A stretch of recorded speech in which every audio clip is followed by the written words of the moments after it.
বাংলাদেশের রাজনীতিতে যে শূন্যতা তৈরি হয়েছিল তা পূরণে এনসিপি যথাযথভাবে অগ্রগামী হচ্ছে বিধায় আমার বিশ্বাস।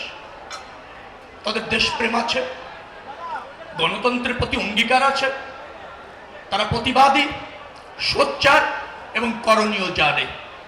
আমি বিশ্বাস করি দেশ এবং জনগণের স্বার্থ তাদের কাছে সব পরিস্থিতিতেই অগ্রাধিকার পাবে এবং পেয়েছে, এটা আমি বিশ্বাস করি। জনগণ এনসিপিকে গ্রহণ করেছে, নির্বাচিত করেছে।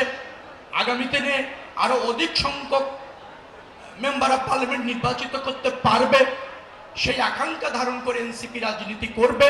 এটা হচ্ছে একজন রাজনীতিক হিসাবে আমার দাবি, বিশ্বাস এবং আস্থা।